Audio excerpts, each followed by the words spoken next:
My name is Willie Lawson, and welcome to the Saxophone Factory. The Saxophone Factory is here to help you who are learning how to play the saxophone or the flute or the clarinet get your journey started. Uh, Most times I work either in the elementary method, the Rubank elementary method, or right now we are recording the series for the advanced method, volume 1. But a lot of my students here in my studio will have a problem with some of the basic things which prevent them from moving on to the more advanced things. One of them is counting rhythms. So many times I get students, especially middle school students or beginning students, who just want to know how something goes. Well, how's that go? Well, the cool thing about music is this, is that everything you need to know is in the notation. There's hardly anything that you need to know that isn't in the notation. How loud or quiet to play is it usually in the notation. How fast or slow to play is in the notation. What the melody or the line you have goes like is in the notation. But before we get to that, there are a couple of things you have to know. We've already talked about key signatures. Tells us what notes to play and, more importantly, what notes not to play. Now, how rhythms work. You can't get to rhythms unless you understand time signatures. Time signatures.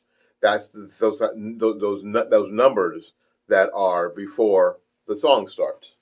Let's see here if I can do this to make sure that you can see. There is a number on the top. We're gonna use 4 because it's very common. And then there's a number on the bottom of the key signature. Most times, it's a 4. Now, because the top 4 is on top of the B line in the key signature, some people think that this is a fraction. It is not a fraction. You can't reduce it. You can't turn it into a decimal, okay? There's a top number and a bottom number, okay?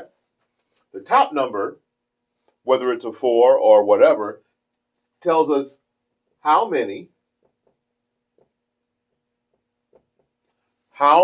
counts there are in each individual measure, okay?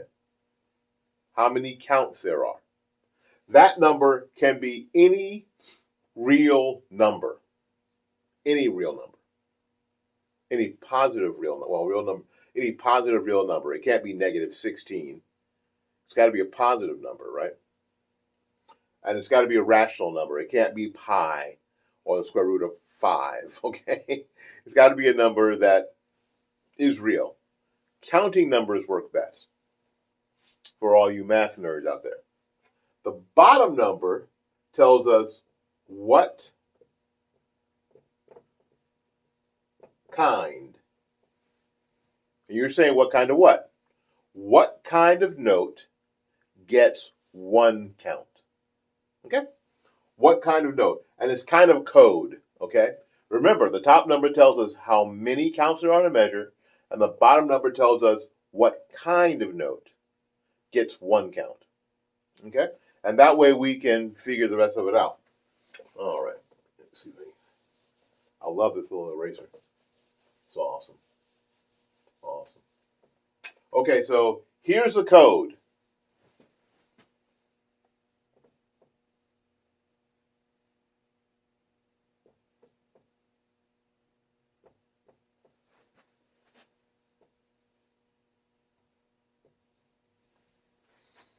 If there is a 4 on the bottom, that tells us that a quarter note gets 1 count. Now, as you progress, it may not always be a quarter note, or a 4 on the bottom. You may get a time signature that has an 8 on the bottom, which means that an 8th note gets 1 count. I know, mind blown. You want to know what's worse? You may get a, I hope you can see this, you may get a time signature where there's a 16 on the bottom. And that means that a 16th note gets 1 count. Now, that has nothing to do with tempo. Don't get that confused. That's exactly just what it is. 1/16th note gets 1 count. You may encounter something that has a 2 on the bottom. And that just tells us that a half note gets 1 count. I've only experienced this once in my entire playing life. And this is, what was this, 2024? And so this is my 52nd year of playing saxophone. 52nd. Wow. I've only seen this once. It's in one measure of a song called the Alcotts. There's a 4/1 measure in that song, and that tells us that a whole note gets 1 count. If there's a 1 on the bottom, a whole note gets 1 count. If there's a 2 on the bottom, a half note gets 1 count. If there's a 4 on the bottom, a quarter note gets 1 count. An 8, an 8th note. A 16, a 16th note. You got it? Cool. Now, let's go with how the rest of the numbers work, or the notes work. If you have a 4 on the bottom of the time signature, a quarter note gets 1 count. What note is twice as big as a quarter note? Well, it's a half note. So if this is true, and this is 1, a half note gets 2 counts. Make sense? A whole note is twice as big as a half note, or 4 times as big as a quarter note. So if this is the bottom number, a whole note gets 4 counts. Let's go the other way. An 8th note is half the size of a quarter note.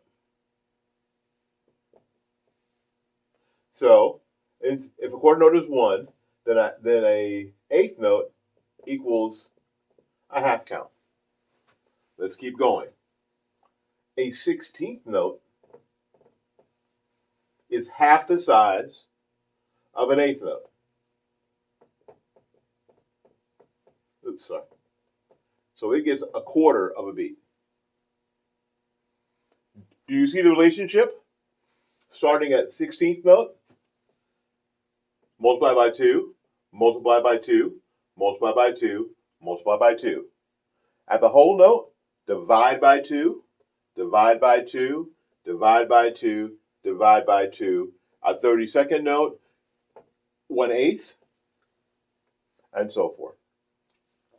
Now, once you understand that, and only after you understand this, are the rest of the time signatures very, very simple.